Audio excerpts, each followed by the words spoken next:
નમસ્કાર મિત્રો, આપણો જે પ્રશ્ન અધૂરો હતો કે ખાસ કરીને જે ન્યુક્લિયર ઉર્જાના ભય સ્થાનો હતા એમાં આપણે વાત કરતા હતા કે જો ન્યુક્લિયર ઇંધણના બાકી બચેલા ભાગનો યોગ્ય રીતે સંગ્રહ કે નિકાલ ન કરવામાં આવે તો એ પર્યાવરણને પણ પ્રદૂષિત કરે છે, જેના વિશે હમણાં આપણે વાત કરી હતી મિત્રો કે ન્યુક્લિયર ઇંધણની અંદર એટલે કે જે બળતણ તરીકે આપણે ઉપયોગ કરીએ છીએ અને એનો જે વધારાનો ભાગ નિકાલ થશે અને એ નિકાલ જો પર્યાવરણમાં કરવામાં આવે તો એ પર્યાવરણ છે એને પ્રદૂષિત કરે, પછી એ વનસ્પતિ પ્રાણીઓ એ તમામને નુકસાન કરી શકે।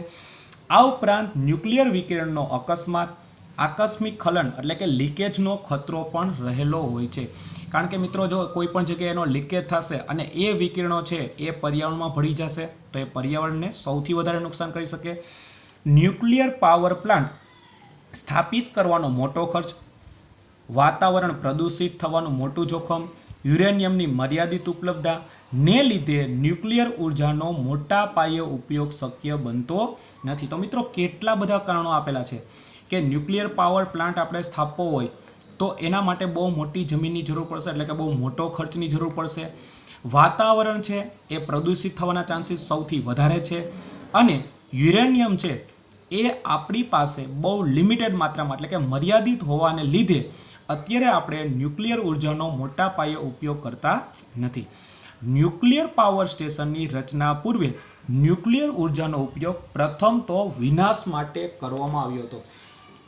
મિત્રો તમે સામાજિક વિજ્ઞાનમાં ભણેલા હશો કે ખાસ કરીને હિરોશીમા અને નાગાસાકી ઉપર જ્યારે અણુબોમ્બ ફેંકવામાં આવેલા હતા એના વિશે તમે પરિચિત હશો, તો ત્યારે તમને ખ્યાલ હશે કે એની અંદર પણ ક્યાંક ને ક્યાંક આવા ખાસ કરીને યુરેનિયમ કે જેવા તત્વો છે એનો સૌથી વધારેમાં વધારે ઉપયોગ થયેલો હતો અને એની આડઅસર કેટલી હતી એ પણ તમે સામાજિક વિજ્ઞાનમાં ભણેલા હશો કે આવા જો કિરણો આપણા શરીરમાં પાસ થાય તો ખાસ કરીને આપણા રંગસૂત્રો ઉપર અસર કરે અને રંગસૂત્રો ઉપર અસર કરવાને લીધે ખોટ ખાપણ આવવાના ચાન્સીસ વધી જાય છે, જેમાં તમે જોયેલું હશે કે જે હિરોશીમા અને નાગાસાકી ઉપર બોમ્બ ફેંકેલા હતા તો એના પછીની 3 થી 4 પેઢી સુધી જે બાળકો કે જે ઉત્પન્ન થતા હતા એની અંદર ખોટ ખાપણ જોવા મળતી હતી।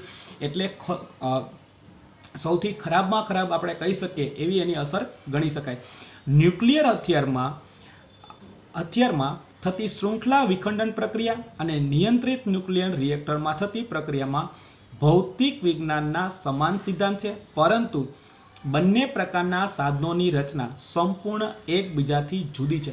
મિત્રો અહીંયા બે શબ્દો આપ્યા છે, શૃંખલા વિખંડન, વિખંડન એટલે છૂટી પડવી, જે સાંકળ છે એને છૂટી પડવાની પ્રક્રિયા છે, અને નિયંત્રિત ન્યુક્લિયર રિએક્ટર એટલે કે જે એમ સાંકળ સ્વરૂપે ગોઠવાતી હોય છે।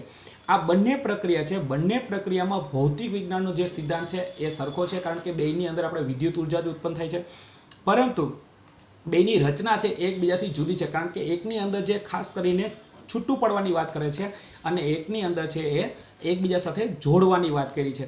તો મિત્રો આ રીતે આપણે જે ન્યુક્લિયર ઉર્જાની જો વાત કરવામાં આવે તો સૌથી વધારેમાં વધારે માત્રામાં ઉર્જા ઉત્પન્ન કરી શકાય, પરંતુ એની ઘણી બધી મર્યાદા હોવાને લીધે આપણે વ્યવહારિક ધોરણે છે એનો ઉપયોગ કરી શકતા નથી।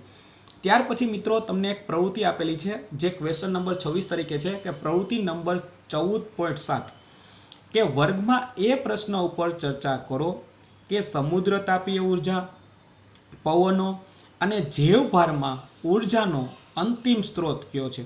તો મિત્રો આ 3 શબ્દ આપ્યા છે આપણી પાસે કે સમુદ્ર તાપીય ઉર્જા, પવનો અને જૈવભાર, એનો અંતિમ સ્ત્રોત એટલે કે એનું મેઇન શરૂઆત ક્યાંથી થઈ હશે તો એના માટેનો જવાબ આવશે સૌર ઉર્જા। કઈ રીતે કે સમુદ્ર તાપીય ઉર્જા છે એ પણ આપણને ખ્યાલ હશે કે એની અંદર જે ગરમી ઉત્પન્ન થાય છે સમુદ્રની અંદર કે એ સૌર ઉર્જા દ્વારા ઉત્પન્ન થતી હશે। પવનો આપણને ખબર છે કે પવનો ભાઈ છે એના માટે પણ આપણને ખબર છે કે જમીન ઉપરની જે ગરમી છે એને લીધે પવનનું નિર્માણ થાય તો એમાં પણ સૌર ઉર્જા છે। અને જૈવભાર કે પ્રાણીઓ અથવા વનસ્પતિના જે કાંઈ ભાગોનો આપણે બળતણ તરીકે ઉપયોગ કરીએ છીએ, પછી છાણ હોય, મળમૂત્ર હોય કે વનસ્પતિના ભાગો, એમાં પણ શરૂઆતની ઉર્જા તરીકે કેવું હોય તો સૌર ઉર્જા, એટલે અંતિમ સ્ત્રોત જો હોય તો એ છે સૌર ઉર્જા। શું આ સંદર્ભમાં ભૂતાપીય ઉર્જા અને ન્યુક્લિયર ઉર્જા જુદી છે કે કેમ?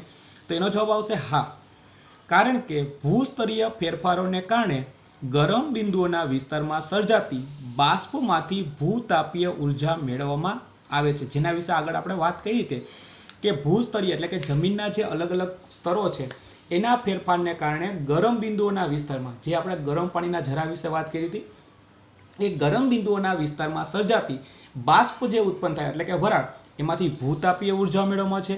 અને ન્યુક્લિયર ઉર્જાની વાત કરવામાં આવે તો રેડિયો એક્ટિવ પદાર્થોની ન્યુક્લિયર વિખંડન અને ન્યુક્લિયર સોલેન. વિખંડન એટલે કે છૂટું પાડવું, ન્યુક્લિયસ છે એને છૂટું પાડવું, એકમાંથી બે થવા એવી છે.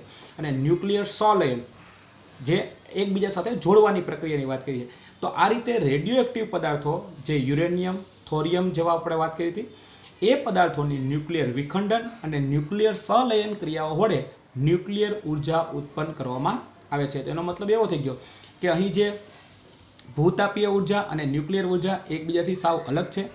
શું તમે જળ વિદ્યુત ઉર્જા અને તરંગ ઉર્જાને કઈ શ્રેણીમાં રાખશો? તો એનો જવાબ આવશે મિત્રો પુનઃપ્રાપ્ય ઉર્જા સ્ત્રોત. પુનઃપ્રાપ્ય ઉર્જા સ્ત્રોત એટલા માટે આપણે કહેશું કારણ કે જળ વિદ્યુત ઉર્જા જે આપણને પાણી છે એ કાયમી મળતું રહેશે, અને તરંગ ઉર્જા જે ખાસ કરીને દરિયાની આપણે વાત કરતા હોય તેમાં જે તરંગો ઉત્પન્ન થાય છે તો આ આપણને કાયમી મળે છે, એટલે કે એને પુનઃપ્રાપ્યમાં ગણશું, જે ફરી પાછા આપણને મળી શકતા હોય એટલા માટે. પછી મિત્રો દર વખતની જેમ આપણી ટેક્સ્ટ બુકની અંદર તમને બ્લુ કલરના પ્રશ્નો જોવા મળશે, એના વિશે એકવાર વાત કરી લઈએ. એમાં પહેલો પ્રશ્ન તમને મળશે કે સૌર કુકર માટે કયો અરીસો અંતર્ગોળ, બહિર્ગોળ કે સમતલ સૌથી વધારે યોગ્ય છે અને શા માટે? મિત્રો તમને ખ્યાલ હશે કે આપણે નોર્મલી જે સૂર્ય કુકરનો આપણે ઉપયોગ કરતા હોય, સૌર કુકર એટલે કે સૂર્ય કુકર, એની અંદર સામાન્ય રીતે સમતલ અરીસો હોય, અને એ સમતલ અરીસો હોય એના ઉપર સૂર્યના કિરણો પડે અને એનું પરાવર્તન થાય અને નીચે તરફ જે ડબ્બા રાખેલા હોય એની ઉપર આવતું હોય. પરંતુ આપણને જે પ્રશ્ન પૂછ્યો છે એવો છે કે સૌથી વધારે યોગ્ય હોય એવો અરીસો કયો છે ને શા માટે? તો એના માટે જવાબ આવશે અંતર્ગોળ. શા માટે? કારણ કે અંતર્ગોળ અરીસો છે એ મોટા પ્રમાણમાં સૂર્યના કિરણોને સૌર કુકરમાં કેન્દ્રિત કરે છે, એટલે કે એક જ જગ્યાએ ભેગા કરશે. સમતલ અરીસો છે એ છે એના ખાસ કરીને સૂર્યપ્રકાશના કિરણો આવે છે એને પરાવર્તન કરી અને બધા વિસ્તારોમાં ફેલાવી દેશે, જ્યારે અંતર્ગોળ અરીસો છે એ માત્ર ને માત્ર એક જગ્યાએ સૂર્યપ્રકાશના કિરણોને કેન્દ્રિત કરશે, એટલે કે એ વસ્તુ છે એ ઝડપથી ગરમ થશે. એટલે જે સૌથી સારામાં સારો અરીસો હોય એ આપણે અંતર્ગોળ કહી શકીએ. પછી બીજો પ્રશ્ન મિત્રો આપેલો છે કે મહાસાગરમાંથી પ્રાપ્ત થતી ઉર્જાની કઈ કઈ મર્યાદાઓ છે? મહાસાગર એટલે કે દરિયામાંથી જે પ્રાપ્ત થતી ઉર્જા હોય એની કઈ મર્યાદા છે? તો પહેલી છે કે ભરતી ઉર્જા માટે બંધ બનાવી શકાય તેવા સ્થળો ખૂબ જ મર્યાદિત છે. મિત્રો આના વિશે પણ આપણે આગલા લેક્ચરમાં વાત કરી હતી કે જે ભરતી ઉર્જા હોય વચ્ચે તમે બંધ બનાવી અને ત્યાં ટર્બાઇન મૂકવામાં આવે તો એના દ્વારા પણ ઉર્જા ઉત્પન્ન થઈ શકે, પરંતુ એવા સ્થળો છે આપણી પાસે મર્યાદિત છે. બીજું, સમુદ્ર તટ ઉપર જ્યાં તીવ્ર પવન ફૂંકાતો હોય ત્યાં તરંગ ઉર્જા મેળવી શકાય.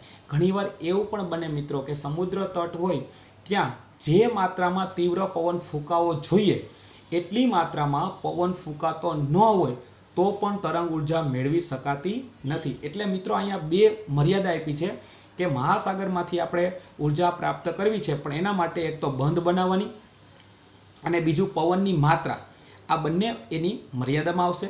ત્રીજો પ્રશ્ન છે મિત્રો કે ભૂતાપીય ઉર્જા એટલે શું?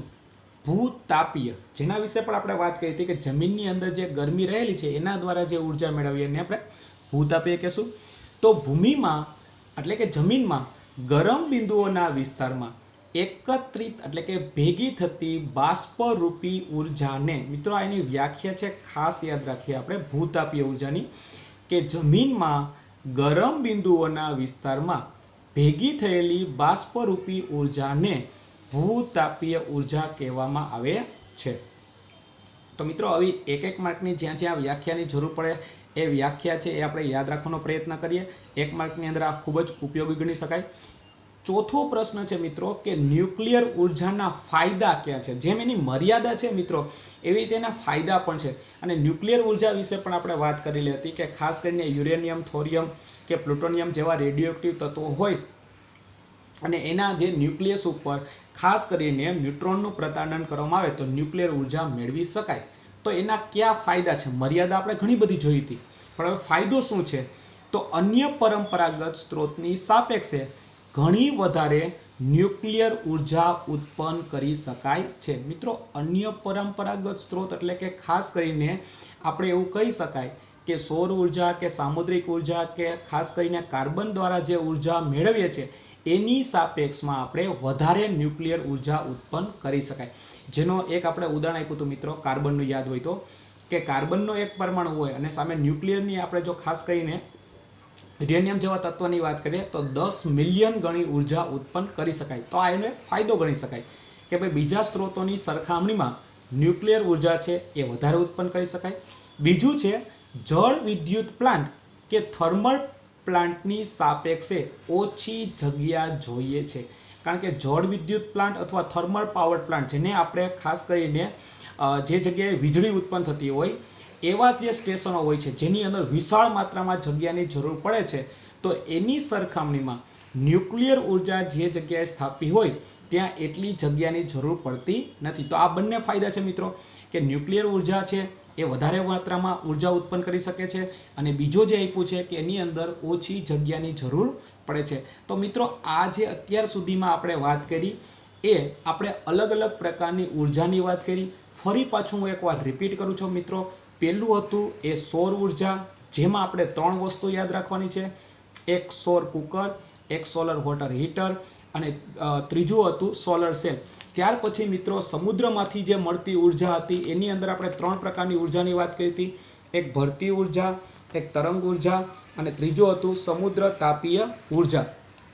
ત્યાર પછી મિત્રો યાદ હોય તો એના પછી હતું ભૂતાપીય ઉર્જા અને લાસ્ટમાં જે આપણે અભ્યાસ કર્યો એ હતું ન્યુક્લિયર ઉર્જા. તો આ રીતે મિત્રો અલગ અલગ ખાસ કરીને જે વિકલ્પ તરીકે એટલે કે ખાસ કરીને જે અશ્મિ બળતણના વિકલ્પ તરીકે આવા જે સ્ત્રોતો છે, જે પરંપરાગત સ્ત્રોતો છે એના દ્વારા પણ આપણે ઉર્જા મેળવી શકાય. આભાર.